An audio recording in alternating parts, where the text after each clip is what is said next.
ஒரு ஊரில் ஒரு மன்னர் இருந்தார். புத்தி கூர்மை உள்ள ஒரு மன்னர். பொதுவாக மன்னர்களுக்கு சந்தேகம் வந்தால் சபையில் உள்ள சான்றோர்கள்கிட்ட கேட்டு தெரிஞ்சுக்கிறது தானே வழக்கம். ஆனால் இங்கே அப்படி இல்லை. மற்றவங்களுக்கு சந்தேகம் வந்தால் மன்னர்கிட்ட வந்து கேட்டு தெரிஞ்சுக்குவாங்க. அது மாதிரி கேட்டு தெரிஞ்சுக்கிறதுக்காக ஒரு பெரியவர் ஒரு நாள் வந்தார். அவர் கையில் 3 பொம்மைகள் வச்சுருந்தார். 3 ஒரே மாதிரி பொம்மைகள், கொஞ்சம் கூட வித்தியாசம் தெரியல. ஏது இந்த பொம்மைன்னு கேட்டார் மன்னர். எனக்கு வேண்டியப்பட்ட ஒருத்தங்கிட்ட இருந்து இதை வாங்கிட்டு வந்திருக்கிறேன். நான் தான் அவன்கிட்ட இந்த பொம்மையை செஞ்சு கொடுக்கும்படியா கேட்டுக்கிட்டேன். அவன் ரொம்ப புத்திசாலி, அவன் தான் இதை செஞ்சு கொடுத்தான். ஆனால் அதில் ஒரு சிக்கல் அப்படின்னார். என்ன பிரச்சனைன்னு கேட்டிருக்காரு இவர். நான் அவன்கிட்ட கேட்டது 3 விதமான பொம்மைகளாக இருக்கணும்னு கேட்டேன். அவன் என்னடான்னா 3 ஒரே மாதிரியாக செஞ்சு கொடுத்துட்டான் அப்படின்னார். அவங்ககிட்டயே கேட்கறது தானே அப்படின்ட்டுருக்காரு இவர். கேட்டேன், அவன் என்ன சொல்கிறான்னா இது 3 ஒரே மாதிரி பொம்மை கிடையாது, 3 விதம், ஒன்றுக்கு ஒன்று வித்தியாசம் இருக்குது. இந்த 3 பொம்மையும் 3 விதமான நண்பர்களுக்கு உதாரணங்கள் அப்படின்னு சொல்கிறான். எனக்கு ஒன்றும் புரியல, அதுதான் உங்ககிட்ட வந்தேன் அப்படின்னார். சரி, அந்த பொம்மைகளை இப்படி கொடுங்க அப்படின்னு வாங்கினார் மன்னர். எடுத்துக்கிட்டு உள்ளே போனார். கொஞ்ச நேரம் கழித்து வெளியில் வந்தார். அதுக்கப்புறம் சொன்னார், இதை பாருப்பா, அவன் சொன்னது சரிதான், 3 விதம் தான். இது இருக்குதே முதல் பொம்மை, இது உத்தமமான நண்பனுக்கு உதாரணம். இந்த 2வது பொம்மை இது மத்தியமமான நண்பனுக்கு உதாரணம். அந்த 3வது பொம்மை இருக்குதே அது மோசமான நண்பனுக்கு உதாரணம். இதை செஞ்சவன் உண்மையிலேயே பெரிய அறிவாளி தான் அப்படின்னாராம். வந்தவருக்கு ஒன்றும் புரியல. பார்த்தா ஒன்றும் வித்தியாசம் தெரியலையே அப்படின்னு அவன் குழம்பி போய் நிற்கிறான். இப்போது அந்த மன்னர் விளக்கம் கொடுக்குறார். அந்த 3 பொம்மையையும் எடுத்து முன்னாடி வச்சார். ஒரு மெல்லிய கம்பியை கையில் எடுத்தார். அந்த முதல் பொம்மை காதில் விட்டார். கொஞ்ச தூரம் உள்ளே போய் அப்படியே நின்றுட்டுது அந்த கம்பி. அப்புறம் 2வது பொம்மை காதில் அந்த கம்பியை விட்டார். அந்த கம்பி என்னாச்சுன்னா அப்படியே அது வாய் வழியாக வெளில வந்தது. 3வது பொம்மை காதில் கம்பியை செலுத்தினார். அது நேராக இன்னொரு காது வழியாக வெளியில் வந்தது. இப்போ இந்த முதல் வகை இருக்குதே, அது மாதிரியான நண்பர்கள் எப்படி தெரியுமா? நம்ம கஷ்டத்தை அவங்கக்கிட்ட சொன்னால் பேசாமல் கேட்டுக்குவாங்க. வெளியில் அதை யாருக்கிட்டையும் சொல்லிகிட்டு இருக்க மாட்டாங்க. வெளியில் தெரியாமல் நமக்கு உதவி பண்ணுவாங்க. செஞ்சுட்டு அதை நான் தான் செஞ்சேன்னு சொல்லிகிட்டு இருக்க மாட்டாங்க. அதுதான் கம்பி ஒரு காது வழியாக போய் உள்ளே நின்றுட்டுது. 2வது பொம்மையில் கம்பி என்னாச்சு, ஒரு காது வழியாக போய் வாய் வழியாக வெளியில் வருது. இது மாதிரியான நண்பர்கள்கிட்ட நாம் கஷ்டத்தை சொன்னால் அதை அவங்க 4 பேர்கிட்ட போய் சொல்லி நமக்காக உதவி கேட்பாங்க. நமக்குன்னு கேட்டு வாங்கி அதை நம்மகிட்ட கொண்டுகிட்டு வந்து கொடுப்பாங்க. இவங்க மத்தியமமான நண்பர்கள். 3வது பொம்மையில் ஒரு காது வழியாக செலுத்துகிற கம்பி இன்னொரு காது வழியாக வெளியில் வந்துடுது. இது மாதிரியான நண்பர்கள்கிட்ட நம்ம கஷ்டத்தை சொன்னால் அவங்க காது கொடுத்து கேட்குறது மாதிரி நடிப்பாங்க. அப்படியே இன்னொரு காது வழியாக அதை வெளில விட்டுருவாங்க. அதை பற்றி கவலைப்பட மாட்டாங்க. இதுதான் இந்த பொம்மைகளுக்குள்ளே இருக்கிற வித்தியாசம் அப்படின்னு விளக்கம் கொடுத்தாராம் மன்னர். படிக்கிற பிள்ளைங்கள்லேயும் இது மாதிரி 3 வகை உண்டு. சில பேர் காதால் வாங்கி மனசில் வச்சுக்குவான். சில பேர் காதால் வாங்கி பேனாவால் எழுதி விடுவான். சில பேர் ஒரு காதால் வாங்கி இன்னொரு காதால் வெளியில் விட்டுருவான். ஒரு பையன் வகுப்பில் ஆசிரியர் பாடம் நடத்தும் பொழுது தலையை வேகமாக ஆட்டி ஆட்டி கேட்பானான். ஏன்டா இப்படி தலையை இப்படி ஆட்டுற அப்படின்னு கேட்டிருக்கான் பக்கத்தில் இருந்தவன். தலையை ஆட்டினா தாண்டா ஒரு காது வழியாக உள்ளே போகிறது, இன்னொரு காது வழியாக வெளியில் வேகமாக வெளில போகும் அப்படின்னானான் அந்த பையன்.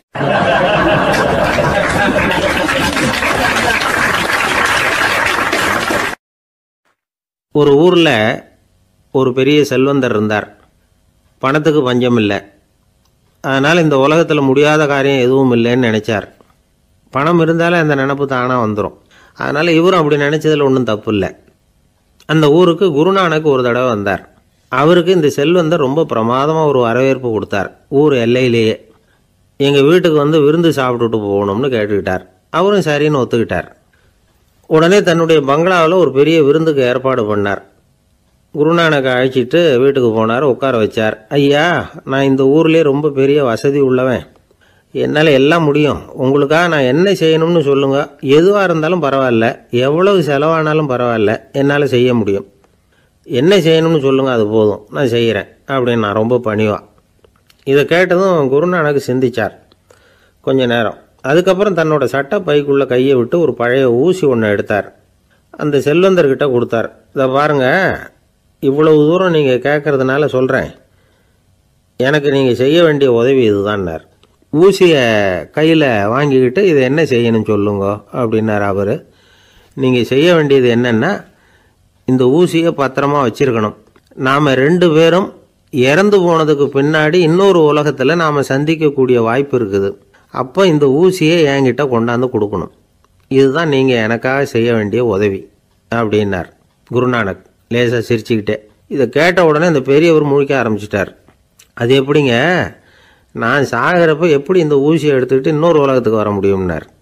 ஊசி மாதிரி ஒரு சின்ன பொருளை கூட இந்த உலகத்தை விட்டு நாம் போகிறப்ப எடுத்துகிட்டு போக முடியாதுங்கிறப்போ உங்களோட செல்வத்தையெல்லாம் எப்படி அங்கே எடுத்துகிட்டு வர போகிறீங்க அப்படின்னு கேட்டார் குருநானக். அதுக்கப்புறம் தான் அந்த பெரியவர் யோசிக்க ஆரம்பித்தாராம். குருநானக் சொல்கிறார், இதை பாருங்கள், நாம் செய்கிற நல்லது கெட்டது தான் கடைசி வரைக்கும் நம்ம கூட இருக்கும்.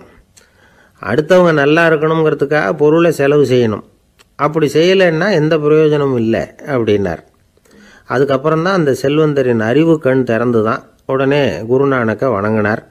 ஐயா, என்கிட்ட இருந்த ஆணவம் போயிட்டுது, இனிமேல் என்கிட்ட இருக்கிற செல்வத்தை நல்ல வழியில் செலவழிப்பேன் அப்படின்னாராம். நம்மக்கிட்ட இருக்கிற பணம் எப்பவும் நம்ம கூடவே வந்துக்கிட்டு இருக்காதுங்கிறதுக்கு இது ஒரு உதாரணம். அதுக்காக நாம் பணம் சேர்க்கறத பற்றி கவலைப்பட வேண்டியதில்லை, பேசாமல் படுத்து தூங்கிக்கிட்டு இருந்தால் போதும் அப்படின்னு இதுக்கு அர்த்தம் பண்ணிக்கப்படாது.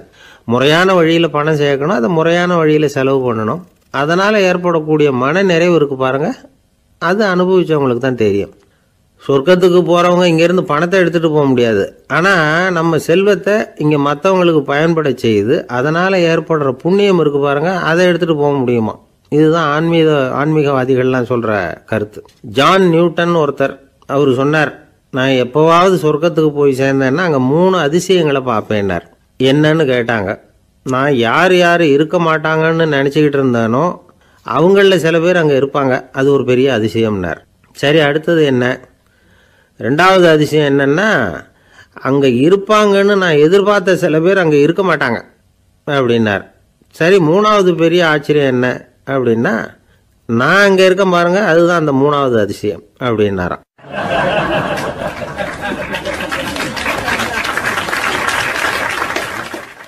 இன்பம் துன்பம் இது 2ம் சேர்ந்தது தான் வாழ்க்கை. இது எல்லாரும் சொல்லிகிட்டு இருக்கிற ஒரு உண்மை. அது சரி, இது 2ம் வர்றதுக்கு என்ன காரணம்? துறவி ஒருத்தர் யோசித்து பார்த்துருக்கார். இன்ப துன்பம் தோன்றுவதற்கு முக்கியமாக 6 காரணங்கள் உண்டு அப்படிங்கிறார் அவர். அது என்னங்கிறத நாமளும் தெரிஞ்சு வச்சுக்குவோமே. இப்போ முதல் காரணம் சுயநலம். ஒரு தாயார் தன்னுடைய சுயநலம் கருதி தன்னுடைய மகன் இன்பமாக இருக்கணும்னு ஆசைப்படுறாங்க. மகனும் அப்படியே ஆசைப்படுறான். அதனால் தாயாரின் இன்ப துன்பங்களை பார்த்துட்டு மகனும் இன்ப துன்பம் அடையிறான். அந்த அம்மாவுக்கும் அதே நிலைமை தான். 2வது காரணம் உறவு. நான் துறவியான பிறகு கூட உறவுங்கிற காரணத்தினால தான் தாயாருடைய சுக துக்கங்களை கண்டு நானும் சுக துக்கம் அடைகிறேன். என் தாயாருடைய நிலைமையும் இதுதான் அப்படிங்கிறார் ஒரு துறவி. 3வது காரணம் என்னென்னா அறிமுகம். எனக்கு அறிமுகமான ஒருத்தரை ரயில் நிலையத்தில் சந்திக்கிறேன். அவர் தன்னுடைய பணப்பையை எங்கேயோ தொலைச்சி விட்டு வருத்தப்பட்டுக்கிட்டு இருக்கிறார். நானும் வருத்தப்படுறேன். அந்த சமயத்தில் யாரோ ஒருத்தர் இதுதானே அவங்க பணப்பை அப்படின்னு சொல்லி கொண்டாந்து நீட்டுறார். பணப்பையை தொலைச்சவர் சந்தோஷப்படுறார், நானும் சந்தோஷப்படுறேன். இது அந்த துறவி சொல்கிற அனுபவம். 4வது காரணம் என்னென்னா கருணை. எனக்கு முன்னே தெரியாத ஒருத்தனை யாரோ ஒருத்தன் அடித்து காயப்படுத்தி போடுறான். கருணை காரணமாக நான் அதுக்காக துக்கப்படுறேன். 5வது காரணம் எதையும் நம்புறது. ஒரு பசுமாட்டை ஒரு முரணை அடிச்சுக்கிட்டு இருக்கிறான் அப்படின்னு ஒருத்தர் நம்மகிட்ட சொல்கிறாருன்னு வைங்க, உடனே நான் துக்கப்படுறேன். இன்னொருத்தர் அந்த முரணனை போலீஸ்காரங்க பிடிச்சிட்டு போயிட்டாங்கன்னு சொல்கிறாரு, நான் உடனே சந்தோஷப்படுறேன். 3வதாக ஒருத்தர் முதல் 2 பேரும் சொன்னது பொய்யுங்கிறார். அப்போ நான் இன்ப துன்பம் 2மே இல்லாமல் நிம்மதியாக இருக்கிறேன். இது ஒரு விதம். அடுத்தது 6வது காரணம் என்னென்னா தன்மயமாகுதல். ஒரு நாவல் படிச்சுக்கிட்டு இருக்கிறோம், அதில் வர்ற பாத்திரங்களோட நாம் ஒன்றி போயிடுறோம். அதில் வர்ற பாத்திரங்கள் சிரிச்சுதுன்னா நாமளும் சிரிக்கிறோம், அது அழுதுன்னா நாமளும் அழறோம். அதெல்லாம் அந்த துறவி சொல்கிற அனுபவ உண்மைகள். இன்ப துன்பம் இது 2ம் தோன்றுவதற்கு சுயநலம், உறவு, அறிமுகம், கருணை, எதையும் நம்புறது, தன்மயமாகிறது, இது எல்லாம் தான் முக்கிய காரணம் அப்படின்னு அவர் சொல்கிறார். ஆகக்கூடி ஒட்டு மொத்தமாக யோசனை பண்ணி பார்த்தா பிற பொருள்கள் மீது பற்றுதல் காரணமாக தான் நாம் இன்ப துன்பம் அடையிறோம் அப்படிங்கிறத புரிஞ்சிக்க முடியுது. மனுஷன் இன்ப துன்பம் அடையிறதுக்கு 7வது காரணம் கூட ஒன்று உண்டு அப்படின்னு சொல்லிகிட்டே வந்தார் ஒருத்தர். அது என்ன அப்படின்னு கேட்டோம். அதுதான் சார் இந்த நீங்கள் சொல்லிட்டு வர்ற இன்று ஒரு தகவல்னார். எப்படி சொல்கிறீங்கன்னு கேட்டோம். இன்று ஒரு தகவல் கேட்க ஆரம்பிக்கிறப்போ மனசில் இன்பம், ஆரம்பித்த உடனே இது ஏற்கனவே கேட்ட சமாச்சாரமாச்சே அப்படின்னு நினைக்கிறப்போ துன்பம் அப்படின்னு அதுக்கு ஒரு விளக்கம் கொடுத்தார் அவர்.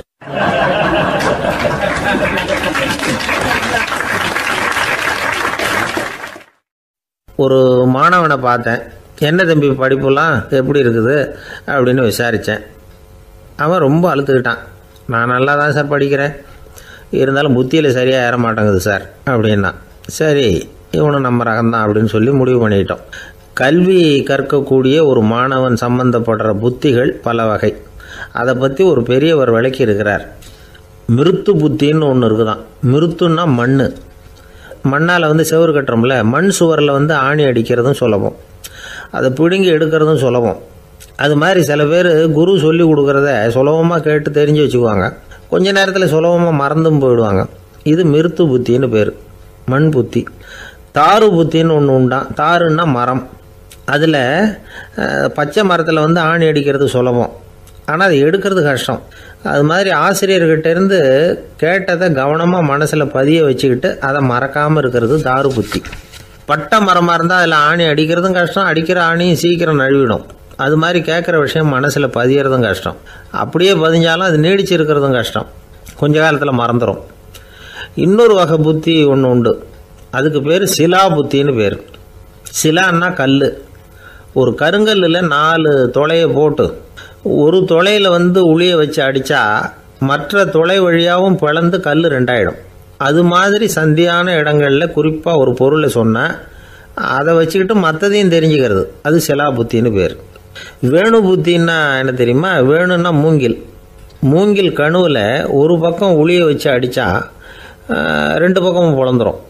அது மாதிரி ஒரு செய்தியை கேட்டுக்கிட்டு இருக்கிறப்பவே அதோட முன்பின் தொடர்களையும் தெரிஞ்சுக்கணும், அது வேணு புத்தி. தைல புத்தின்னு ஒன்று உண்டு. தைலம்ங்கிறது எண்ணெய்.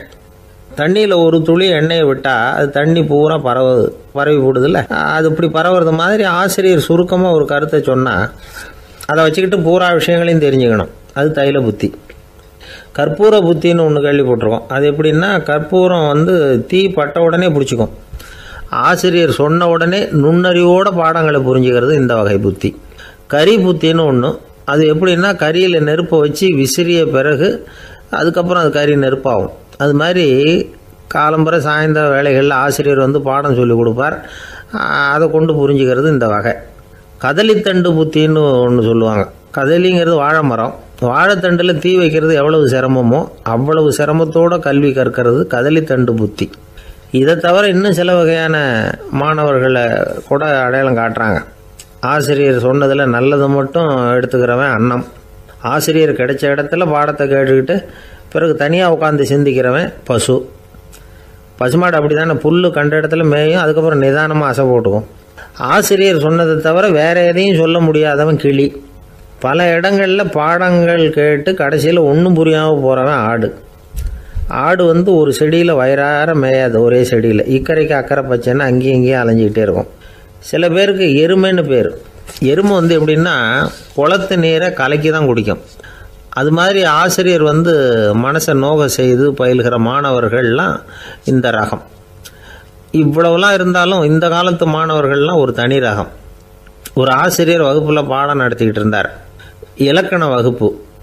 இறந்த காலம், நிகழ்காலம், எதிர்காலம், past tense, present tense, future tense, இதை பற்றிலாம் பாடம் நடத்துகிறார்.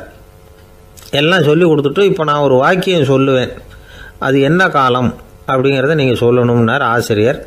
சரி, நாங்கள் மாணவர்கள்லாம், நான் நாளைக்கும் பாடம் நடத்தப் போகிறேன், இது என்ன காலம் அப்படின்னு கேட்டார் ஆசிரியர். அதாவது நான் நாளைக்கும் பாடம் நடத்தப் போகிறேன், இந்த வாக்கியம் என்ன காலம்னு கேட்டார். ஒரு பையன் மெதுவாக எழுந்திரிச்சு சொன்னான், இது எங்கே போதாத காலம் சார் அப்படின்னு சொல்லிவிட்டு உட்காந்துட்டானா.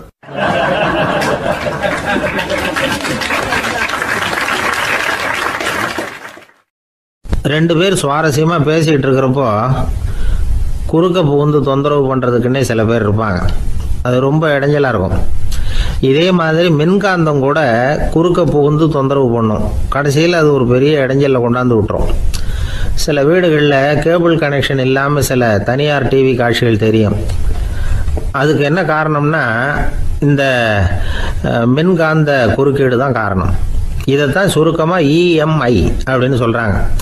அதாவது எலக்ட்ரோ மேக்னெட்டிக் இன்டர்ஃபியரன்ஸ். இது ஏற்படக்கூடிய இடங்கள் எது எதுன்னு எடுத்துக்கிட்டா அது ஒரு பெரிய பட்டியலாகவே போயிடும்.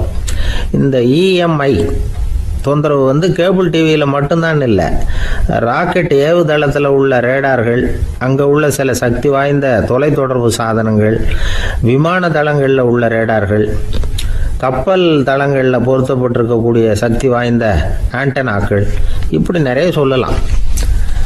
காவல் நிலையங்களில் பயன்படுத்தப்படுகிற வயர்லெஸ் தொடர்பு சாதனங்கள் கூட ஓரளவுக்கு இந்த மின்காந்த அலைகளை வந்து வெளியிடும். நம்ம வீட்டில் உட்காந்துக்கிட்டு ரேடியோ கேட்டுக்கிட்டு இருப்போம் அல்லது டிவி பார்த்துக்கிட்டு இருப்போம்.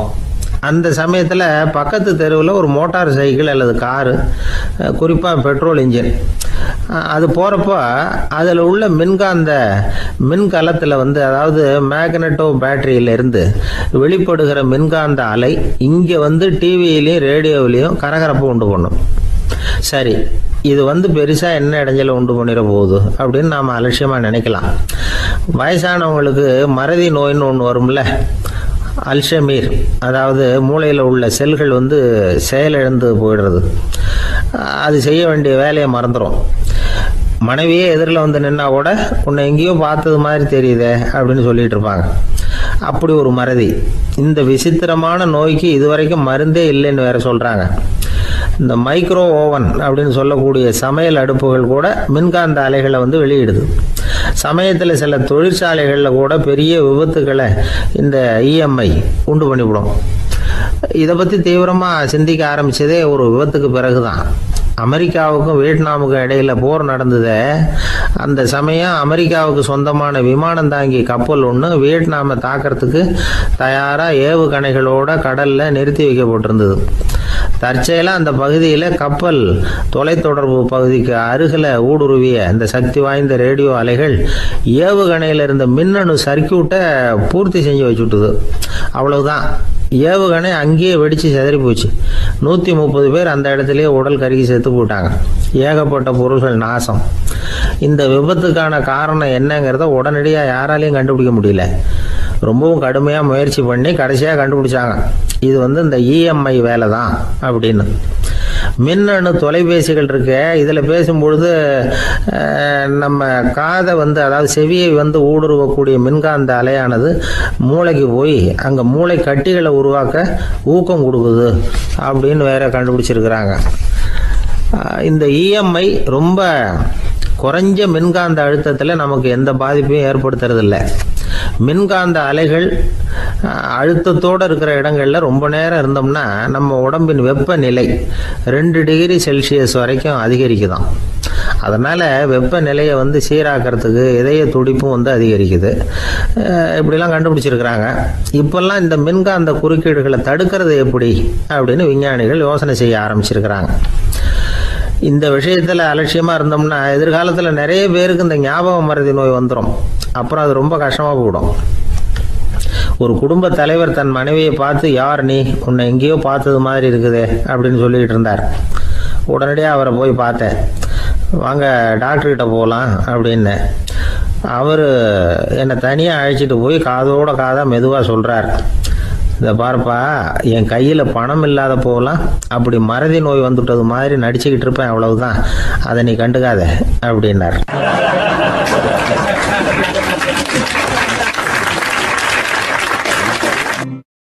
ஒரு கணவன் மனைவி எப்போ பார்த்தாலும் அவங்க 2 பேருக்கும் இடையில சண்டை வந்துக்கிட்டே இருந்தது. இதில் என்ன ஆச்சரியங்கிறீங்களா? நான் அதுக்காக சொல்ல வரல, இது வேறு விஷயம். அதாவது சண்டை போடாமல் இருக்கிறதுக்கு வழி சொல்கிற தகவல் இது. நான் சொன்ன அந்த கணவன் மனைவி எப்படின்னா, கணவன் ஒரு வார்த்தை சொன்னால் மனைவி கிட்டேருந்து 2 வார்த்தை பதிலாக வரும். இதுக்கு கணவன்கிட்டேருந்து 4 வார்த்தை பதிலாக வரும். இப்படி வார்த்தைகள் பெருகி போய் கடைசியில் வம்பில் வந்து முடியும். அந்த அம்மா பொறுத்து பார்த்தாங்க, அவங்களால தாக்கு பிடிக்க முடியல. பக்கத்து வீட்லேயும் ஒரு கணவன் மனைவி இருந்தாங்க, அவங்களுக்குள்ள சண்டை வர்றதில்லை. அது எப்படி அவங்களால மட்டும் சண்டை போடாமல் இருக்க முடியுது அப்படின்னு இந்த அம்மாவுக்கு ஆச்சரியம். ஒரு நாள் நேராக பக்கத்து வீட்டு அம்மாக்கிட்டே போய், ஏம்மா, நீங்கள் எப்படி கணவனும் மனைவியும் சண்டை போட்டுக்காமல் இருக்கிறீங்க? அது எப்படி முடியுது உங்களால் அப்படின்னு கேட்டாங்க. அதுக்குன்னு ஒரு மருந்து இருக்குது, அதை சாப்பிட்டா சண்டை வராது அப்படின்னாங்க அவங்க. சரிங்க, அந்த மருந்தை அவர் சாப்பிட மாட்டேன்னு சொல்லிட்டா என்ன பண்ணுறது அப்படின்னு கேட்டிருக்கிறாங்க இவங்க. அந்த மருந்து அவருக்கு இல்லைம்மா, உனக்கு தான் அப்படின்னாங்களாம் அவங்க. அப்படியா? அப்படின்னா கொடுங்க, ரொம்ப நல்லதாக போச்சு. அதை எப்படி சாப்பிட்றதுங்கிற விவரத்தையும் சொல்லுங்கள், எங்கே அது கிடைக்குங்கிறதையும் சொல்லுங்கள், வாங்கிக்கிறேன் அப்படின்னு கேட்டாங்களாம் இவங்க. வேறு எங்கேயும் போய் வாங்க வேண்டாம், என்கிட்டே இருக்க அந்த மருந்து அதில் கொஞ்சம் தர்றேன், வாங்கி வச்சுக்க. உன் வீட்டுக்காரர் உன்னோட சண்டையை ஆரம்பிக்கிறப்போலாம் நீ இந்த மருந்தில் ஒரு அவுன்ஸ் வாயில் ஊற்றிக்கணும். அதை உடனே குடிச்சிடக்கூடாது, ஒரு 5 நிமிஷமாவது அது வாயில் இருக்கணும், அதுக்கப்புறம் குடிச்சிடலாம் அப்படின்னு சொல்லி ஒரு பாட்டில் மருந்தை இந்த அம்மாக்கிட்ட கொடுத்து அனுப்புனாங்களாம். மருந்தை எடுத்துக்கிட்டு இந்த அம்மா வீட்டுக்கு வந்திருக்கிறாங்க.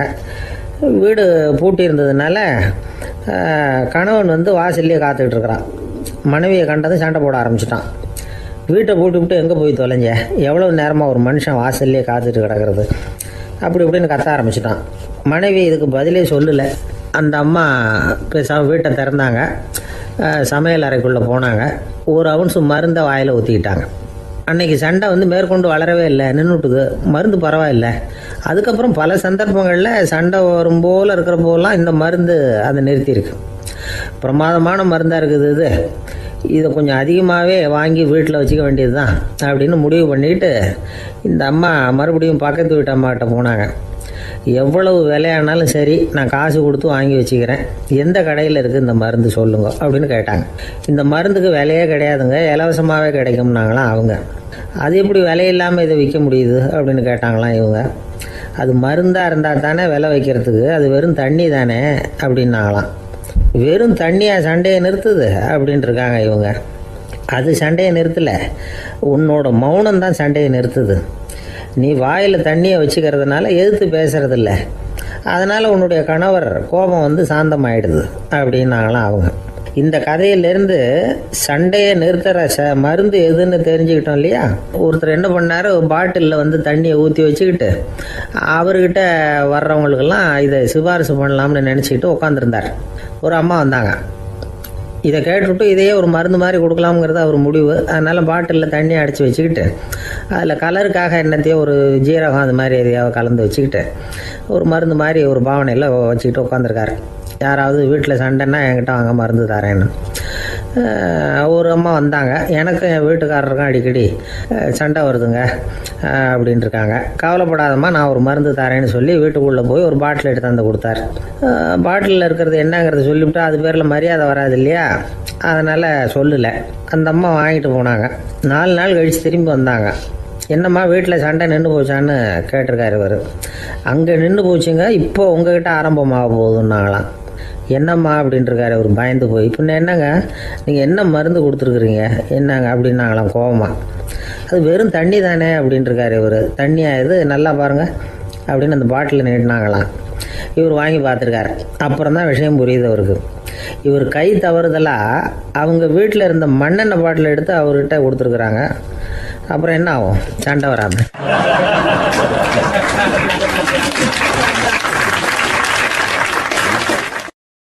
லோகமானிய பாலகங்காதர திலகர் இருந்தார்ல, அவருக்கு 15 வயசுலேயே கல்யாணம் நடந்துதான். மனைவி பேர் தபிபாய். ரொம்ப பெரிய குடும்பத்து பொண்ணு, நல்ல குணம். அவங்க குடும்பம் நடத்திக்கிட்டு இருக்கிறாங்க. அந்த காலத்தில் திருடர்கள் பயம் அதிகம். இந்த காலத்தில் மட்டும் என்னன்னு கேட்குறீங்களா? நீங்கள் கேட்குறது நியாயம்தான். இருந்தாலும் இந்த காலத்து திருடனுக்கும் அந்த காலத்து திருடனுக்கும் ஒரு முக்கியமான வித்தியாசம் உண்டு. அதாவது அந்த காலத்து திருடன்லாம் நியாயம் அநியாயம் பார்க்குறது உண்டு, இந்த காலத்தில் அப்படி பார்க்குறது இல்லை. அந்த காலத்தில் திருட வர்றவங்கள்ட்ட கூட ஒரு தார்மீக உணர்வு உண்டாம். அதாவது அப்போ உள்ள கொள்ளைக்காரங்க எதை களவாடினாலும் சரி, அரிசியை மட்டும் களவாடுறது இல்லையா, அப்படி ஒரு கொள்கை. அதனால் பாருங்கள், அந்த காலத்து பெண்கள் வந்து நகை நட்டுகளை பத்திரமா வைக்கணும்னா பெட்டியில் வைக்கிறது இல்லை, அரிசி பானையில் போட்டு வச்சு விடுறது. இப்போல்லாம் பேங்க்கில் வந்து சேஃப்டி லாக்கர்னு இருக்குல்ல, அது மாதிரி அந்த காலத்தில் வந்து சேஃப்டி லாக்கருங்கிறது அரிசி பானை. இந்த வளையல், மூக்குத்தி, தோடு இப்படி எதுவாக இருந்தாலும் அதில் போட்டு பத்திரமா வச்சுருவாங்க. திருடன் வந்து அரிசி பானை பக்கம் போகிறதில்ல. ஏன்னா சாப்பிட்ற விஷயத்தில் கை வைக்கக்கூடாது, அது பாவம் அப்படின்னு அவன் நினைக்கிறான். திலகரோட மனைவி தபிபாயும் அதே மாதிரி தன்னுடைய ஆபரணங்களை ஒரு அரிசி பானைக்குள்ளே போட்டு மூடி வச்சுருந்தாங்களாம். இப்படி இருந்தப்போ ஒரு நாள் ஒரு பிச்சைக்கார பொண்ணு வீடு வீடாக பிச்சை கேட்டுக்கிட்டே வந்திருக்குது. திலகர் வீட்டுக்கும் வந்து தர்மம் போடுங்க தாயே அப்படின்னு தான் அந்த பொண்ணு. அந்த அம்மா தபிபாய் காதில் இது விழுந்திருக்கு. உடனே கை நிறைய அரிசி அள்ளிக்கிட்டு வந்து போட்டிருக்கு. பாத்திரத்தில் அரிசியை போட்டதுக்கு அப்புறம் தான் தெரியுது பளிச்சுன்னு கண்ணில் படுது. அதாவது அந்த அம்மாவோட வைர மூக்குத்தி ஒன்று அரிசியோடு சேர்ந்து அந்த பிச்சைக்கார பொண்ணு பாத்திரத்தில் போய் விழுந்துட்டுது. இந்த அம்மாவுக்கு மனசுக்குள்ளே குழப்பம், என்ன இப்படி ஆகிட்டுதே, மூக்குத்தி போயிட்டுதே, பிச்சை பாத்திரத்துலேருந்து அதை எப்படி எடுக்கிறது அப்படின்னு தயக்கம். வாயை திறந்து அதை கேட்குறதுக்கும் கூச்சம். திண்ணையில் உட்காந்துருந்த திலகர் இவ்வளவையும் பார்த்துக்கிட்டு இருக்கிறார். மனைவியின் மனசுக்குள்ளே நடக்கிற மௌன போராட்டத்தை அவர் நல்லா புரிஞ்சுக்கிட்டாராம். மனைவியை பார்த்து சொன்னாராம், தபிபாய், இது தெய்வ சம்மதம். அவளுக்கு சேர வேண்டிய மூக்குத்தி அவகிட்ட போயிட்டுது. பிச்சை பாத்திரத்தில் விழுந்த மூக்குத்தியை எடுக்க வேணாம் அப்படின்னாராம். சரின்னு சொல்லிவிட்டு மேற்கொண்டு எதுவும் சொல்லாமல் அந்த அம்மா வீட்டுக்குள்ளே போயிட்டாங்களாம். இந்த காலத்துலலாம் அது மாதிரி நடக்குமா? வெறும் அரிசியை போட்டுவிட்டு விவகாரம் பண்ணிகிட்டு இருக்க மாட்டோமா? ஒரு பெரிய மனுஷன் வீட்டுக்கு ஒரு பிச்சைக்காரன் வந்தான். ஐயா, நாங்கள் பிச்சைக்காரங்கள்லாம் சேர்ந்து ஒரு சங்கம் வச்சுருக்குறோம், அதுக்கு நிதி சேர்க்குறோம், அதுக்கு ஒரு 100 ரூபா கொடுத்தீங்கன்னா எங்களுக்கு பெரிய உதவியாக இருக்கும் அப்படின்னானா. அதெல்லாம் ஒன்றும் கொடுக்க முடியாது போ அப்படின்னாரான் அவர். அப்படின்னா ஒரு 50 ரூபாயாவது கொடுங்களேன் அப்படின்ட்டுருக்கான். அதுவும் முடியாதுன்னு சொல்லிவிட்டார். 25 ரூபா அப்படின்ட்டுருக்கான். எதுவும் முடியாது அப்படின்னாரான். சரிங்க, இவ்வளோ பெரிய வீட்டுக்கு வந்துட்டு வெறுங்கையோடு திரும்புறது நல்லா இருக்காது, அதனால் சும்மா ஒரு 1 ரூபா மட்டுமாவது கொடுங்க அப்படின்ட்டுருக்கான் அவன். 1 பைசா கூட என்கிட்ட கிடையாது அப்படின்னு விட்டாரான் இவர். அப்படின்னா நீங்கள் ஒரு காரியம் பண்ணுங்களேன் அப்படின்னானா அவன். என்ன செய்யணும் அப்படின்ட்டுருக்கார். எங்கள் சங்கத்தில் நீங்களும் ஒரு மெம்பராக சேர்ந்துருங்க அப்படின்னானா.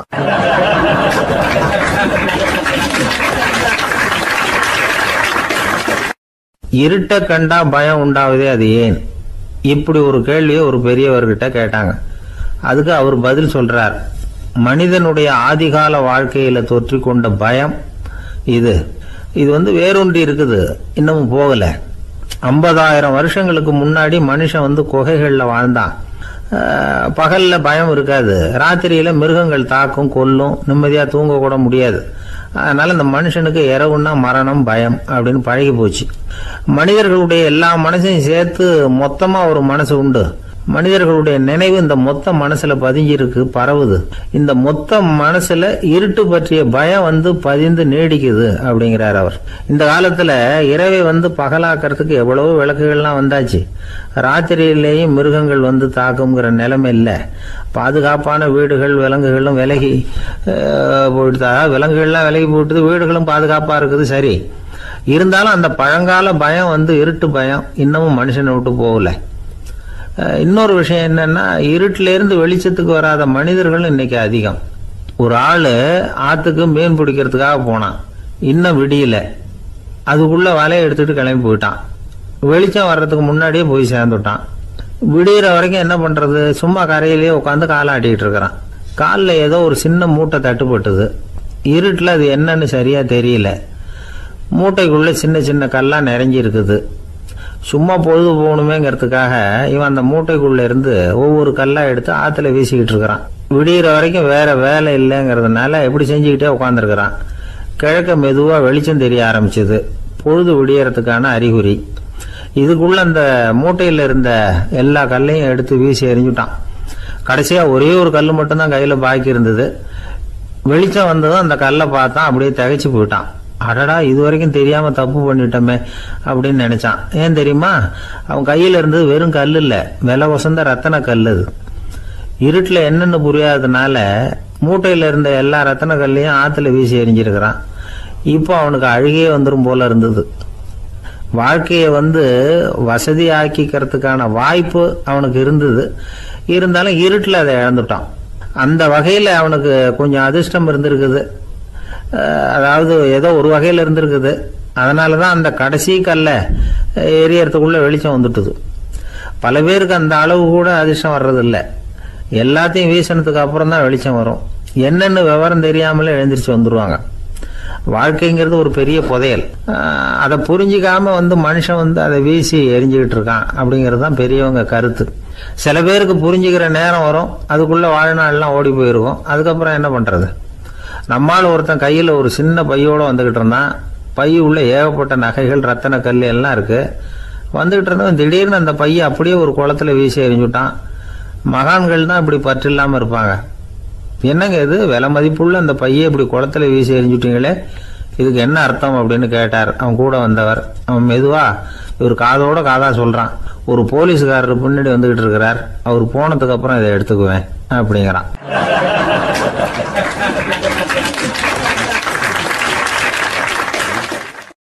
ஒரு அழகான கடற்கரை. சுற்றுலா பயணிகள் நிறைய பேர் அங்கே போகிறது வழக்கம். சனி ஞாயிறு கூட்டம் அதிகமாக இருக்கும். அதோட விளைவு என்னங்கிறது அடுத்த நாள் தான் தெரியும். ஆமாம், அந்த கடற்கரையை சுத்தப்படுத்துகிற தொழிலாளிகள் திங்கட்கிழமை ரொம்ப சிரமப்படுவாங்க. சனி ஞாயிறு வந்த கூட்டம் கடற்கரை பூராவும் காலி ஐஸ்கிரீம் கப்புகளை வீசி எறிஞ்சிட்டு போயிடுவோம். ஆயிரக்கணக்கான கப்புகள் அங்கே பரவலாக கிடக்கும். அதையெல்லாம் பொறுக்கி எடுத்து சுத்தம் பண்ணி ஆகணும். இதனால் திங்கட்கிழமை வேலைக்கு வர்றதுக்கு எல்லாரும் பயப்படுவாங்க. அப்படி ஒரு நிலைமை. பல பேர் அன்னைக்கு லீவ் எடுத்துகிட்டு போயிடுறது வழக்கம். நமக்கு எதுக்கு இன்னைக்கு தொந்தரவுன்னு. இது ஒரு பெரிய பிரச்சனையாக இருந்தது. இதுக்கு என்ன பண்ணலாம் அப்படின்னு யோசனை பண்ணாங்க. ஒரு ஆலோசனை கூட்டத்துக்கு ஏற்பாடு பண்ணாங்களாம். அந்த நகர நிர்வாக அலுவலர்கள், பணியாளர்கள் எல்லாரும் அதில் கலந்துக்கிட்டாங்க. கூட்டம் ஆரம்பமாச்சு. ஆரம்பத்தில் சொன்னாங்க, இந்த பிரச்சனைக்கு ஒரு தீர்வு வேணும், என்ன பண்ணலாம், அதை முடிவு செய்கிறதுக்கு தான் இந்த கூட்டம். இதில் நீங்கள் செய்ய வேண்டியது என்னென்னா, உங்களுக்கு தோன்றுகிற யோசனை எதுவாக இருந்தாலும் சொல்லுங்கள். கொஞ்சம் கூட தயக்கம் வேண்டாம். நாம் சொல்கிற யோசனை ஈடுபடுமா படாதா அப்படின்லாம் யோசிக்க வேணாம். எல்லாருடைய யோசனைகளையும் அப்படியே பதிவு செய்துக்கிறோம். கடைசியாக அதிலேருந்து ஒரு சிறந்த யோசனையை தேர்வு பண்ணி அதை பயன்படுத்தலாம். இந்த சந்தர்ப்பத்தில் இன்னொரு முக்கியமான வேண்டுகோள், எவ்வளவு சாதாரணமான யோசனையாக இருந்தாலும் சரி, அது சொல்லும் பொழுது அடுத்தவங்க ஏளனம் செய்யக்கூடாது. இது ஒரு பெரிய யோசனையா அப்படின்னு சொல்லி எதையும் அலட்சியப்படுத்தக்கூடாது. இதுதான் அந்த கூட்டத்தின் ஆரம்பத்தில் செய்யப்பட்ட அறிவிப்பு. உடனே அந்த கூட்டத்தில் இருந்தவங்க ஆளுக்கு ஒரு யோசனை சொல்ல ஆரம்பித்தாங்க. ஒருத்தர் எழுந்திருச்சார், இங்கே வர்ற சுற்றுலா பயணிகள்கிட்ட ஆளுக்கு $10 ஒரு டெபாசிட் மாதிரி வைப்பு பணமாக வாங்கிக்கணும். காலி ஐஸ்கிரீம் கப்பை திருப்பி கொடுத்தா அந்த பணத்தை திருப்பி கொடுத்துடலாம். இப்படி ஒரு ஏற்பாடு பண்ணிக்கிட்டா கப்புகளை தேடி பொறுக்கிட்டு இருக்க வேண்டியதில்லை, எல்லாம் ஒரே இடத்துக்கு சேர்ந்துடும். அப்படியே நாம் தூக்கிட்டு போய் ஒரு இடத்துல கொட்டி விடலாம் அப்படின்னார். இன்னொருத்தர் எழுந்திருச்சார், கப்பை கீழே போட்டால் $50 அபராதம் அப்படின்னு அங்கங்கே போர்டு எழுதி வச்சுடலாம். கப்புகளை போடுறதுக்கு அங்கங்கே பெரிய கூடைகளை வச்சுடலாம். நாம் சாவகாசமாக அந்த கூடைகளை சேகரம் பண்ணிக்கலாம் அப்படின்னாராம். இன்னொருத்தர் எழுந்திரிச்சு கொஞ்சம் கோபமாக பேசினார். கப்புகளை அவங்க வாயிலேயே திணிச்சு விடணும், அதுகளை முன்னு சாப்பிட்டு பார்த்தா தான் தெரியும் அது எவ்வளவு கஷ்டங்கிறது அப்படின்னு ரொம்ப கடுமையாக பேசியிருக்காரு. இது வேடிக்கையாக தெரிஞ்சாலும் இந்த யோசனையும் பதிவு செஞ்சுக்கிட்டாங்களாம். இப்படி பல யோசனைகள். கடைசியாக எல்லாத்தையும் படித்து பார்த்துட்டு பரிசீலனை பண்ணாங்க. அப்புறம் தான் யோசனை வந்தது. இவர் வேடிக்கையாக சொன்னது, கப்புகளை அவங்கவுங்க வாயிலே திணிச்சு சாப்பிட சொல்லணும், அதுதான் தண்டனைன்னார்ல. ஏன் அப்படி சாப்பிட்றது மாதிரியே கப்புகளை தயார் பண்ண என்ன அப்படின்னு சிந்திக்க ஆரம்பித்தாங்களாம். ஆகா, அதுதான் சரின்னு ஒரு முடிவுக்கு வந்தாங்க. அதுலேருந்து உருவானது தான் இந்த வேஃபர் கப்ஸ். ஐஸ்கிரீமை சாப்பிட்டு முடிச்சதும் கப்பையும் சாப்பிட்டுடலாம். கோன் ஐஸ்கிரீம் சாப்பிட்றோம்ல, அதுதான். அமெரிக்காவில் மியாமி கடற்கரையில் ரொம்ப காலமாக இருந்துக்கிட்டு வந்த குப்பை பிரச்சனைக்கு இப்படி தான் ஒரு தீர்வு வந்துதான். இதுலேருந்து நாம் புரிஞ்சிக்க வேண்டியது என்னென்னா, நாம் அன்றாட எத்தனையோ பிரச்சனைகளை சந்திக்கிறோம், அதுக்கெல்லாம் தீர்வு உண்டு. அது எங்கே ஒளிஞ்சிருக்குன்னு கண்டுபிடிக்கணும். அந்த யோசனையையும் நல்லா தீவிரமாக யோசிக்கணும். யார் என்ன யோசனை சொன்னாலும் அதை அலட்சியப்படுத்தக்கூடாது. அக்கறையோடு கவனிக்கணும், அதை யோசித்து பார்க்கணும். ஒரு அம்மா தன்னோட வீட்டுக்காரரை ஒரு மனநல மருத்துவர்கிட்ட அழைச்சிட்டு வந்தாங்களாம். டாக்டர், இவருக்கு கோன் ஐஸ்கிரீம் பிடிக்கல, பேப்பர் கப்பில் இருக்கிற ஐஸ்கிரீம் தான் வேணும்னு அடம் பிடிக்கிறார் அப்படின்னாங்களாம். அது ஒன்றும் தப்பு இல்லையேன்னாராம் டாக்டர். இதுக்கு அந்த அம்மா சொன்னாங்களாம், இவர் கப்பு ஐஸ்கிரீம் வாங்குறதுல தப்பு இல்லை டாக்டர், பிரச்சனை அது இல்லை. அப்புறம் வேற என்னன்னு கேட்டிருக்காரு. வாங்கினதும் ஐஸ்கிரீமை கீழே கொட்டிவிட்டு அந்த பேப்பர் கப்பை மட்டும் விரும்பி சாப்பிட்றார், அதனால தான் உங்ககிட்ட அழைச்சிட்டு வந்தேன் அப்படின்னாங்களாம்.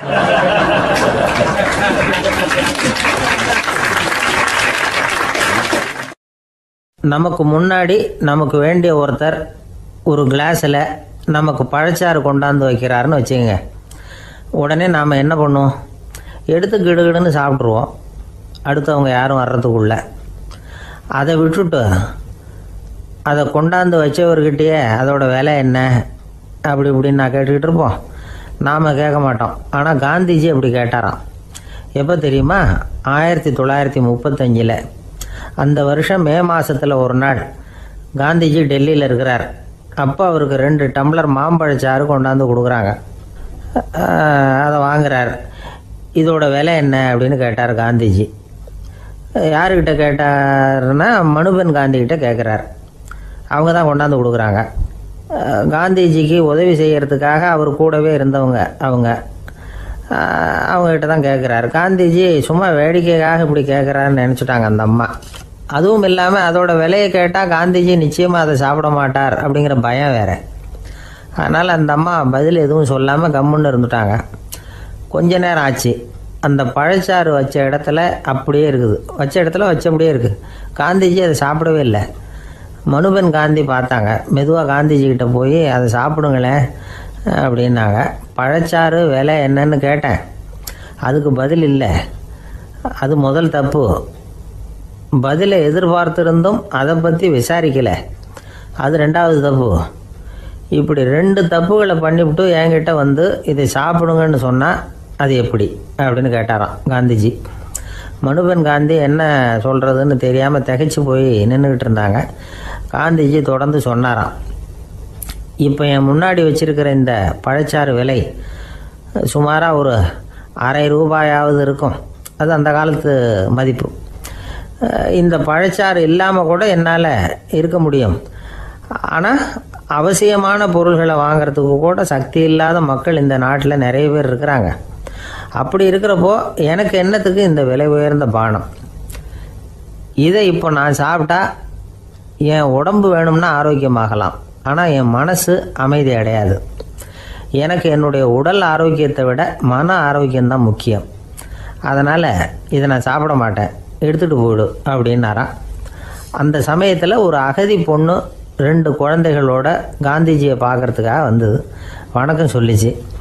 காந்திஜி உடனே தனக்கு முன்னாடி இருந்த பழச்சாற்றை எடுத்து அந்த பொண்ணுக்கிட்டையும் குழந்தைகள்கிட்டையும் கொடுத்து சாப்பிட சொன்னார். அவங்க அதை வாங்கி ரொம்ப சந்தோஷத்தோடு சாப்பிட்டாங்களாம். அதை பார்த்த காந்திஜி முகத்தில் ஒரு புன்னகை, ஒரு பரவசம், ஒரு திருப்தி. அவர் மனசு நிறைஞ்சிருந்தது. அப்போ அவர் சொன்னாராம், ஆண்டவன் எனக்கு எப்பவும் சரியான சமயத்தில் கை கொடுப்பாருங்கிறது அதுக்கு இதுதான் அத்தாட்சி. நான் ஒரு இக்கட்டான சூழ்நிலையில் இருக்கிறப்ப கூட கடவுளின் கருணையால் அந்த சூழ்நிலை என்னை பாதிக்கலை. என் கூட இவ்வளோ நாள் பழகியும் கூட இங்கே இருக்கிறவங்க எனக்கு அதிக விலையுள்ள பழரசத்தை கொடுத்தாங்க. ஆனால் சரியான நேரத்தில் அதை சாப்பிட வேண்டியவங்களை என்கிட்ட அனுப்பி வச்சு என்னை சந்தோஷப்படுத்தினார் கடவுள். அவருக்கு நன்றி அப்படின்னாராம் மகாத்மா காந்தி. உடல் ஆரோக்கியத்தை விட மன ஆரோக்கியம்தான் எனக்கு முக்கியம்னு சொன்னார் பாருங்கள். அதை நாம் எல்லாரும் மனப்பூர்வமாக இன்றைக்கி சிந்திச்சு பார்க்கணும். இந்த காலத்தில் எல்லாரும் அப்படியா நினைக்கிறாங்க? எனக்கு தெரிஞ்ச ஒருத்தர் இருந்தார். தினமும் காலையில் ஒரு காஃபி சாப்பிட உட்கார்ற நேரத்தில் பக்கத்து வீட்டுக்காரர் வந்து சேருவார் கரெக்டாக. உடனே அவரும் தனக்குன்னு வந்திருக்கிற காப்பியை எடுத்து மனப்பூர்வமாக பக்கத்து வீட்டுக்காரர்கிட்ட கொடுத்துருவார். அதுக்கப்புறம் அவருக்காக வேறு காப்பி போட்டு கொண்டாந்து கொடுத்தாலும் வேண்டான்னு சொல்லிடுவார். ஆண்டவனாக பார்த்து சரியான நேரத்தில் அவரை எங்கள் வீட்டுக்கு தினமும் அனுப்பி வைக்கிறார் அப்படிம்பார். ஏன் அப்படி சொல்கிறீங்க அப்படின்னு கேட்டோம் ஒரு நாள். அதுக்கு அவர் சொல்கிறார், எனக்கு என்னோட உடல் ஆரோக்கியம்தான் முக்கியம். இதை கடவுள் புரிஞ்சுக்கிட்டு எங்கள் வீட்டு காப்பியை சாப்பிட்றதுக்கு தினமும் அடுத்த வீட்டுக்காரனை அனுப்பி வைக்கிறார் அப்படின்னார் அவர்.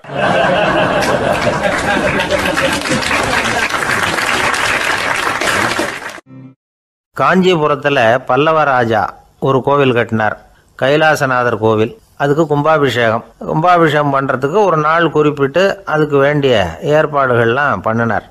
முதல் காரியமாக கடவுளை வேண்டிக்கிட்டார், நீங்கள் இந்த கும்பாபிஷேகத்துக்கு நேரில் வந்து கலந்துக்கணும்னார். கடவுள் அந்த ராஜா கனவுல வந்தார். நீ கும்பாபிஷேகம் வச்சிருக்கிற அதே நாளில் அதே நேரத்தில் எனக்கு இன்னொரு ஊரில் ஒரு கும்பாபிஷேகம் இருக்குது, அதுக்கு போக வேண்டியிருக்கு. அதாவது திருநின்ற ஊரில் என்னுடைய பக்தர் ஒருத்தர், அவரும் ஒரு கோயில் கட்டி கும்பாபிஷேகம் செய்கிறார். நான் அதுக்கு போக வேண்டியிருக்கு, அதனால் உன்னுடைய தேதியை நீ மாற்றி வச்சுக்கோ அப்படின்னார். கடவுள் தான் எங்கேயும் இருக்கிறவராச்சே, அவர் நினச்சா 2 இடத்துலையும் இருந்து கோயில் கும்பாபிஷேகத்தை நடத்த முடியாதா? ஏன் அப்படி செய்யலை? அது ஒரு முக்கியமான காரணத்துக்காக தான். திருநின்ற ஊரில் இருந்த பூசலாருங்கிற அந்த அடியாரின் பெருமையை இந்த உலகத்துக்கு எடுத்து காட்டணுங்கிறதுக்காகத்தான் கடவுள் அந்த ராஜா கிட்ட அப்படி சொன்னார். சரி, அந்த அடியார் அப்படி என்னதான் பெருசாக கோயில் கட்டி விட்டார்? ராஜா கட்டின கோயிலை விட பெருசா? அவர் கட்டினது கருங்கல்லாலேயோ மண்ணாலேயோ மரத்தாலேயோ இல்லை. அவர் கட்டின கோயில் வேறு மாதிரி. அது மனசால் கட்டின கோயில், மனசுக்குள்ளே இருக்கிற கோவில், மனக்கோவில். அந்த அடியார் தன்னோட மனசுக்குள்ளே மாதக்கணக்காக ஒவ்வொரு கல்லாக சேர்த்து கட்டின கோவில். இந்த விஷயம் ராஜாவுக்கு தெரியாது.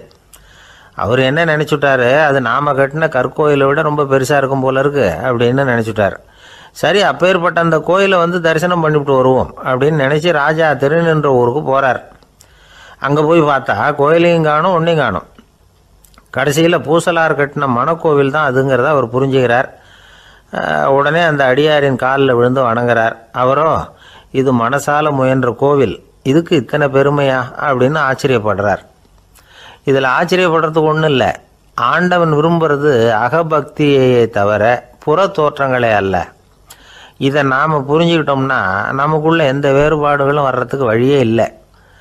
இன்னொரு ராஜா இருந்தார். அவர் ஆண்டவனுக்கு படைக்கிறதுக்காக ஒரு தார் நல்ல செவ்வாழைப்பழமாக எடுத்துக்கிட்டு போகணும்னு நினச்சார். அதனால் முத நாளே அதை வாங்கிட்டு வர சொன்னார் வேலைக்காரங்கிட்ட. வேலைக்காரன் போனால் கடைத்தெருவில் ஒரு தார் பழம் வாங்கினா. வர்ற வழியில் அவன் குடிசை. அப்படியே எட்டி பார்த்துட்டு போவோமேன்னு நினச்சான். போனான். அங்கே இவனோட குழந்தை பாவம் பசியால் கத்திக்கிட்டு இருக்கு. இவன் பார்த்தான், இவ்வளவு பெரிய தாரில் ஒரு 2 பழம் எடுத்தா தெரியவா போகுது அப்படின்னு நினச்சி ஒரு 2 பழத்தை பிச்சு அந்த குழந்தைகிட்ட கொடுத்தான். அதை வாங்கி வயிறார சாப்பிட்டுது. பசி அடங்குச்சு, விளையாட போயிட்டுது. இவன் அதுக்கப்புறம் வாழைப்பழத்தை எடுத்துக்கிட்டு அரண்மனைக்கு வந்தான். 2 பழம் பிச்சிருக்கிறது ராஜாவுக்கு தெரிஞ்சு போச்சு. இவன் உண்மையை சொல்லிவிட்டான். உடனே ராஜா, கடவுளுக்கு படைக்க வேண்டிய பொருளை குழந்தை எச்சில் பண்ண விட்டுருக்கியே அப்படின்னு சொல்லி அவனை கட்டி வச்சு சாட்டையால் அடித்தார். பாவம். மறுநாள் பழத்தை கோயிலுக்கு எடுத்துகிட்டு போனார். கடவுள் முன்னாடி வச்சார். கடவுள் கண்ணை திறந்து பார்த்தார். பழம்லாம் அழுகி இருக்குது. என்ன இது அழுகி போன பழம் அப்படின்னார். ராஜா முழிச்சார். நல்லா தானே இருந்தது அப்படின்னு நினச்சார். அப்போ கடவுள் அந்த ராஜா கிட்ட சொன்னாராம், இதை பார்ப்பா, இந்த தாரில் 2 பழம் தான் நல்ல பழம். அந்த 2 பழங்களையும் நேற்றுக்கே நான் சாப்பிட்டுட்டேன் அப்படின்னாராம். அப்போ தான் ராஜாவுக்கு புரிஞ்சுது, ஏழை குழந்தையின் பசியை தீர்க்கறதுக்காக உதவுன அந்த 2 பழம்தான் இறைவன் சாப்பிட்ட பழம்னு. இறைவன் இருக்கிற இடம் எது? இதுதான். இந்த உலகத்தில் மனுஷன் எவ்வளவோ தவறுகள் செய்கிறான். அதுக்கெல்லாம் என்ன காரணம்? அதை பற்றின ஆராய்ச்சி தான் இன்னைக்கு. இதுக்கு ஆராய்ச்சி என்னத்துக்கு? அது தெரிஞ்ச விஷயம் தானே அப்படின்னு நீங்கள் நினைக்கலாம். ஆனால் அப்படி அலட்சியமாக இந்த விஷயத்தை விட்டுறக்கூடாது. பொதுவாக எல்லோரும் நினைக்கலாம், எது சரி எது தவறு அப்படின்னு தெரியாததுனால தான் மனுஷன் தப்பு பண்ணுறான் அப்படின்னு. ஆனால் அப்படி சொல்லிட முடியாது. மனுஷன் தெரிஞ்சே தான் தவறுகள் பண்ணுறான். இப்போ உதாரணத்துக்கு ஒரு சாலையில் இடது பக்கம் போக வேண்டிய ஒருத்தர் நடுக்கோட்டை தாண்டி வலது பக்கமாக வண்டியை ஓட்டிகிட்டு போகிறாருன்னு வச்சுங்க. என்னப்பா இது தப்பு இல்லையா அப்படின்னு அவர்கிட்ட கேட்டால், அதெல்லாம் எனக்கு தெரியும், நீ உன் வேலையை பார்த்துட்டு போ அப்படிம்பார். வலது பக்கமாக போகிறது தப்புன்னு தெரிஞ்சே தான் அவர் அப்படி செய்கிறார், அப்படி போகிறார். பெரிய உத்தியோகத்தில் இருக்கிறவங்க கூட லஞ்சம் வாங்குறாங்க. அவங்களுக்கெல்லாம் லஞ்சம் வாங்குறது தப்புன்னு தெரியலன்னு அர்த்தம். திருடுறது தப்புன்னு தெரியாமலாம் மனுஷன் திருடுறான். நல்லாவே தெரியும். நீங்கள் வேணும்னா கேட்டு பாருங்கள், வேறு வழி இல்லை அதனால தான் திருடுறேன்பா. திருடுறது ஒரு புண்ணியமான காரியம்னு திருடனே கூட சொல்ல மாட்டான். திருடுறது தவறுங்கிறது திருடனுக்கு தெரியும் அப்படிங்கிறத விளக்கிறதுக்காக ஒரு பெரியவர் ஒரு கதை சொன்னார். அதாவது 2 திருடர்கள் 2 பேரும் சேர்ந்து ஒரு வீட்டுக்கு போய் ஒரு 10,000 ரூபாயை திருடிட்டு வந்துடுறாங்க. ஒரு காட்டு வழியாக வந்துக்கிட்டு இருக்கிறாங்க. இன்னும் விடியல. 2 பேருக்கும் தூக்கம் கண்ணை சுற்றுது. சரி, இப்படியே ஒரு மரத்தடியில் படுத்து தூங்குவோம், காலையில் விடிஞ்சதும் இந்த பணத்தை 2 பேரும் பங்கு போட்டுக்குவோம் அப்படின்னு முடிவு பண்ணுறாங்க. அதே மாதிரி படுத்து தூங்குறாங்க. நடு ராத்திரியில் ஒரு திருடன் முழிச்சிக்கிறான். விடிகிற வரைக்கும் காத்துக்கிட்டு இருந்தால் 5,000 ரூபா தான் கிடைக்கும், இப்போவே கம்பி நீட்டினா 10,000 ரூபா கிடைக்கும் அப்படின்னு யோசித்து பார்த்துட்டு ஒரு முடிவுக்கு வந்தான். மெதுவாக அந்த 10,000த்தையும் சுருட்டிக்கிட்டு அடுத்தவனுக்கு தெரியாமல் ஓடி போயிட்டான். விடியுது. அடுத்தவன் எழுந்திரிச்சு பார்க்குறான். பணத்தையும் காணலை, பாகஸ்தனையும் காணலை. இந்த திருடன் அந்த திருடனை திட்டுறான். திருட்டு பய, அயோக்கிய பய, இப்படி அநியாயமாக கிளப்பிட்டு போட்டானே அப்படிங்கிறான். இதுலேருந்து என்ன தெரியுது? தெரியாமல் எடுத்துக்கிட்டு போகிறது திருட்டு, அயோக்கியத்தனம், அநியாயம் அப்படிங்கிறது இவனுக்கு தெரிஞ்சிருக்குது. அதனால தான் அடுத்தவனை பார்த்து இப்படி திட்டுறான். அதனால் தெரியாததுனால மனுஷன் தவறு பண்ணுறான்னு சொல்கிறது சரியில்லை. அப்படின்னா மனுஷன் பண்ணுற தவறுகளுக்கு உண்மையான காரணம் தான் என்ன? இதே சந்தேகம் அர்ஜுனனுக்கும் வந்துதான். அதனால தான் அவன் பகவானை பார்த்து கேட்குறான், மனுஷன் தன் விருப்பத்துக்கு விரோதமாக ஏதோ ஒரு சக்தியினால பலாத்காரமாக இழுக்கப்பட்டது மாதிரி பாவம் பண்ணுறானே, அந்த சக்தி என்ன அப்படின்னு கேட்குறான். இதுக்கு பகவான் பதில் சொல்கிறார், காமமும் குரோதமும் தான் அந்த சக்திகள், அதாவது ஆசையும் சினமும். இது ரெண்டும் உன்னுடைய எதிரிகள் அப்படிங்கிறத புரிஞ்சுக்கோ அப்படிங்கிறார். இன்னமும் நுணுக்கமாக பார்த்தா காமத்தினுடைய மறு உருவங்கள் தான் குரோதமும் லோபமும். ஆசை நிறைவேறலைன்னா குரோதம், அதாவது கோபம். ஆசை நிறைவேறிட்டதுன்னா லோபம், அதாவது பேராசை. பாவத்தை கண்ட்ரோல் பண்ணணும்னா அதுக்கு மெயின் சுவிட்ச் எது அப்படிங்கிறது இப்போ தான் தெரியுது. அதுக்கு மனுஷன் தெரிஞ்சே தான் தவறு பண்ணுறான் அப்படின்னு பேசிக்கிட்டோமே. அதுக்கு ஒரு உதாரணம், ஒரு ஆள் ஹோட்டலில் சாப்பிட போனான், சாப்பிட்டு முடித்தான், எழுந்திரிச்சு முதலாளிகிட்ட பில்லை கொடுத்தான், காசை கொடுக்கல. முதலாளி பணம் கொடுன்னு கேட்டார். இவன் என்கிட்ட பணம் இல்லைன்னா. முதலாளி கொஞ்சம் கூட அலட்டிக்கல, உள்ளே இருந்து ஒரு ஆளை கூப்பிட்டார். இவனை கூப்பிட்டுட்டு போய் இட்லி மாவு ஆட்ட சொல்லுன்னார். இவனும் கவலைப்படாமல் உள்ளே போயிட்டான். அப்போது அழைச்சிட்டு போகிற ஆள் கேட்குறான், ஏன் சார் சாப்பிட்றதுக்கு முன்னாடி காசு இல்லைங்கிறது உங்களுக்கு தெரியாதா அப்படின்னு கேட்குறான். தெரியும், காசு இல்லைங்கிறதும் தெரியும், காசு இல்லாமல் சாப்பிட்டா மாவாட்டணுங்கிறதும் தெரியும் அப்படின்னா அந்த ஆள். அப்படின்னா நீங்கள் உங்கள் வீட்லேயே சாப்பிட்ருக்கலாமே அப்படின்னு கேட்குறான் அவன். அதுக்கு இவர் சொல்கிறாரு, அது எப்படி, அங்கே சாப்பிட்டாலும் நான் இதே வேலையை தானே செய்ய வேண்டியிருக்கும் அப்படின்னாராம்.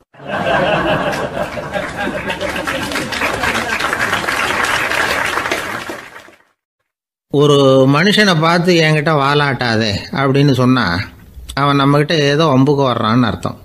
ஒரு நாயை பார்த்து யாரும் என்கிட்ட வாலாட்டாதே அப்படின்னு சொல்கிறது இல்லை. ஏன்னா நாய் வாலாட்டுனா அது நம்மக்கிட்ட தன்னுடைய நன்றியை தெரிவிக்கிறதாக நினச்சிக்கிட்டு இருக்கிறோம். ஆனால் அது அப்படி இல்லை அப்படின்னு சொல்கிறாங்க அது சம்பந்தமான நிபுணர்கள். ஒரு நாய் தன்னுடைய வாலை இந்த பக்கமும் அந்த பக்கமுமா இப்படியும் அப்படியும் ஆட்டிக்கிட்டு இருந்தா அது பதட்டத்தில் கூட இருக்கலாம். நாய் நட்பாக இருந்தாலும் வாலாட்டும், ஆத்திரத்தில் இருந்தாலும் வாலாட்டும், கோபத்தில் இருந்தாலும் வாலாட்டும், குழப்பத்தில் இருந்தாலும் வாலாட்டும், மகிழ்ச்சியாக இருந்தால் கூட அது வாலாட்டும். அதை நாம் தப்பாக புரிஞ்சுக்கிட்டு அதுக்கிட்ட போய் மாட்டிக்கக்கூடாது. நாயை பற்றி எனக்கு நல்லா தெரியும் அப்படின்னு சொல்கிறவங்க கூட அதுக்கிட்ட கடி வாங்கிட்டு நிற்கிறது உண்டு. நிபுணர்கள் என்ன சொல்கிறாங்க தெரியுமா, எப்போவுமே நாய்கள் திடீர்னு கடிச்சு விடுறதில்ல, கடிக்கிறதுக்கு முன்னாடி சில அறிகுறிகளை காட்டும். அதை சரியாக புரிஞ்சுக்கிட்டோம்னா தப்பிச்சுக்கலாம். ஒரு வீட்டுக்கு போகிறீங்க, அங்கே புதுசாக ஒரு நாயை பார்க்குறீங்க, உடனே அதுக்கிட்ட போய் குனிஞ்சு சிரிச்சுக்கிட்டே அது தலையில் தட்டுறீங்க. இது ரொம்ப தப்பான். ஒரு நாய் இன்னொரு நாயை நேருக்கு நேர் பார்த்து பல்ல காட்டுனா அது தன்னுடைய தன்முனைப்பை காட்டுதுன்னு அர்த்தமா. உன்னை விட நான் பெரியவன் அப்படின்னு சொல்லுதுன்னு அர்த்தம். அதனால் நீங்கள் அது மாதிரி கிட்ட போய் சிரிக்கிறோம் அப்படின்னு நினச்சிக்கிட்டு பல்ல காட்டினா உங்களையும் எதிரியாக நினச்சிரும். இன்னொரு விஷயம் என்னென்னா, தலையில் தட்டுனா நாய்க்கு பிடிக்காது. அது தன்னை அடக்கிறதாகவும் அச்சுறுத்துறதாகவும் நினச்சிக்கிட்டு இருக்கும். சரி, அப்படின்னா புதுசாக ஒரு இடத்துல அல்லது வீட்டில் நாய்க்குட்டியை பார்த்தா என்ன பண்ணுறது? நீங்கள் சும்மா இருங்க, அதுவாக கிட்ட வரட்டும், அதுக்கப்புறம் அதுக்கிட்ட கனிவாக பேசுங்க. கண்ணம், மார்பு, தோல் இங்கெல்லாம் தட்டலாம், தப்பு இல்லையா? தலையில் தான் தட்டப்படாதான். ஒரு நாய் உங்களை நோக்கி ஓடி வருது, நீங்களும் ஓடுனா அது துரத்த ஆரம்பிச்சிடும். அசையாமல் சில மாதிரி நின்றுடுங்க, அது கிட்ட வராது, அதுக்கு ஆர்வம் இல்லாமல் போயிடும். ஒரு தெருவில் சின்ன பிள்ளைங்க நிறைய பேர் விளையாடிக்கிட்டு இருக்கிறாங்க. அப்போ சில நாய்கள் அங்கே ஓடி வருது, எல்லாரும் ஓடினாங்க. அப்படி ஓடுறப்போ ஒரு பையன் கால் தடிக்க கீழே விழுந்துட்டான். என்னாச்சு தெரியுமா? துரத்திட்டு வந்த நாய்கள்லாம் கீழே விழுந்தவனை ஒன்றும் செய்யலை, அவன்கிட்டே போகல. ஓடிக்கிட்டு இருந்தாங்கள்ல பசங்க, அவங்கள துரத்திக்கிட்டு அவங்க பின்னாடி ஓடிச்சான். அதுதான் நாய்களுடைய சுபாவம்.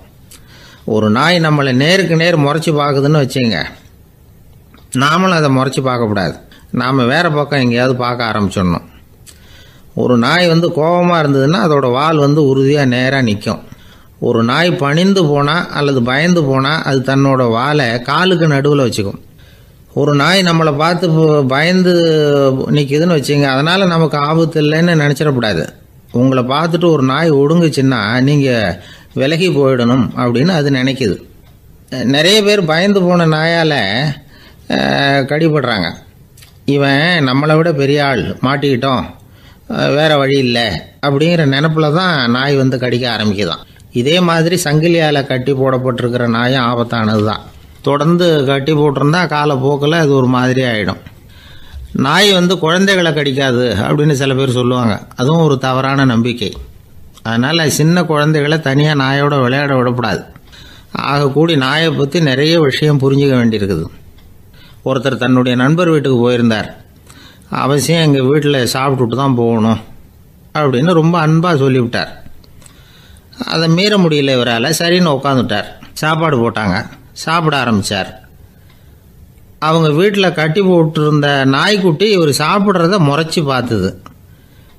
ஏன் இப்படி என்ன இது முறைச்சி பார்க்குது உங்கள் வீட்டு நாய்க்குட்டி அப்படின்னு அவர் கேட்டார். அப்போ அவங்க சொன்னாங்களாம், அதுக்கிட்ட ஒரு கெட்ட பழக்கங்க, தன்னோட தட்டில் யார் சாப்பிட்டாலும் அது அப்படி தான் முறைச்சி பார்க்கும் அப்படின்னாரா அவர்.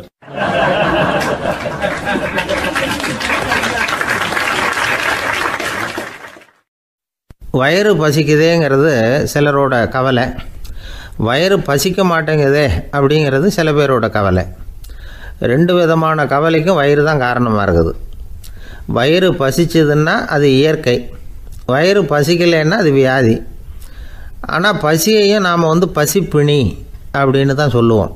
என்ன காரணம்? வியாதியை போக்க வேண்டியது எவ்வளவு முக்கியமோ அதை விட முக்கியம் பசியை போக்க வேண்டியது. ஒரு சமுதாயத்தில் பசிப்பிணியே இருக்கக்கூடாது. அதுதான் நல்ல சமுதாயம். பசியை போக்கணும்னா சாப்பாடு போடணும், பசியின்மையை போகணும்னா வைத்தியம்தான் பண்ணணும். இது சம்பந்தமாக எவ்வளவோ ஆராய்ச்சிகள் நடக்குது, நிறைய மருந்து கண்டுபிடிச்சிருக்கிறாங்க. நம்ம உடம்பில் பசியை தூண்டக்கூடிய பகுதி எது, இதை முதல்ல தெரிஞ்சுக்கணும் இல்லையா?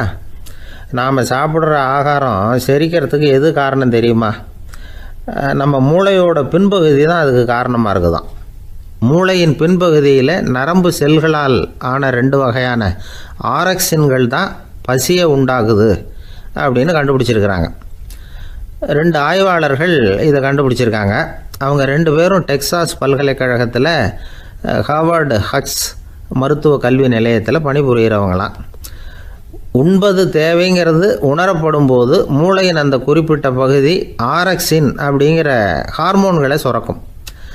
அது பசி உணர்வை தூண்டும் அப்படிங்கிறது தான் அந்த ஆய்வாளர்களின் கண்டுபிடிப்பு. இந்த ஆரக்சின் வேறு சில உயிரினங்கள்லேயும் உண்டு. இப்போ எலிகளில் கூட இது இருக்குது. அதனால் எலிகளை வச்சு இது சம்மந்தமாக ஆராய்ச்சி பண்ணாங்க.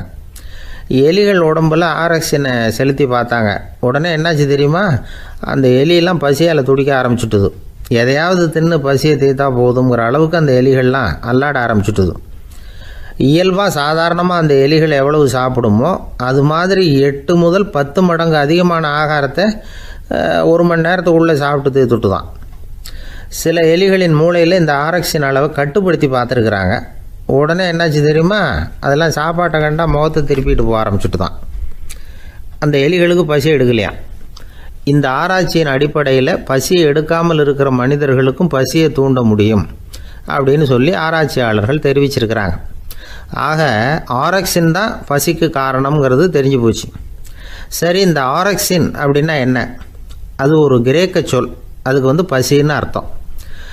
நம்ம ஆளுங்களுக்கெல்லாம் பசியை தூண்டுறதுக்கு மருந்து தேவையில்லை, பசியை குறைக்கிறதுக்கு தான் மருந்து தேவை. ஒரு அம்மா டாக்டரை தேடி வந்தாங்களாம். டாக்டர், எங்கள் வீட்டுக்காரருக்கு திடீர்னு அகோர பசி, நிறைய சமைச்சு போடுறேன், அவ்வளவையும் சாப்பிட்டுட்டு கீழே கிடக்கிற குப்பை கூலங்களையும் எடுத்து சாப்பிட ஆரம்பிச்சுட்றார், என்னன்னு கவனித்து பாருங்கள் அப்படின்னாங்களாம். எவ்வளோ நாளாக அப்படி இருக்குதுன்னு கேட்டிருக்காரு டாக்டர். 1 வாரமாக அப்படி இருக்குதுன்னாங்களாம். இவ்வளவு நாளாக ஏன் சும்மா இருந்தீங்க? ஆரம்பத்திலே இங்கே அழைச்சிட்டு வர வேண்டியது தானே அப்படின்னாரான் டாக்டர். அது ஒன்றும் இல்லை டாக்டர், வீடு பூரா சுத்தமாகட்டுமேன்னு பார்த்துக்கிட்டு இருந்தேன் அப்படின்னாங்களாம் அந்த அம்மா.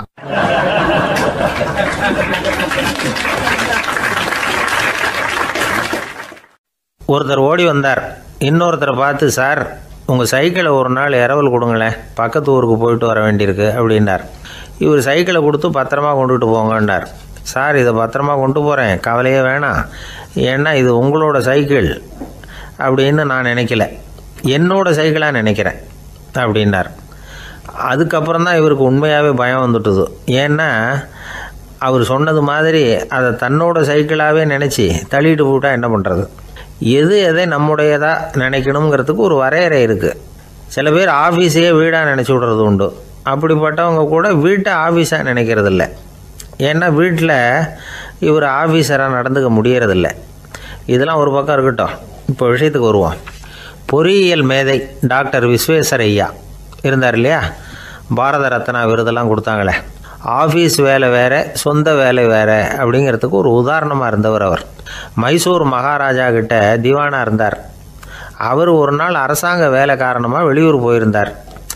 ஹாசன்கிற ஊருக்கு பக்கத்தில் ஒரு பயண மாளிகை, அங்கே தங்கிவிட்டார். ராத்திரி அங்கே தங்கி இருந்துட்டு விடிஞ்சதும் ஊருக்கு திரும்புறதாக திட்டம். ராத்திரி தூங்கிறதுக்கு ரொம்ப நேரம் ஆகிட்டுது. ரொம்ப நேரம் வரைக்கும் அரசாங்க சம்பந்தப்பட்ட வேலைகளையே பார்த்துக்கிட்டு இருக்கிறார். அரசாங்க ஃபைல்கள் நிறைய இருந்தது. அதையெல்லாம் ஒவ்வொன்றா எடுத்தார், படித்து பார்த்தார், பரிசீலனை பண்ணார்.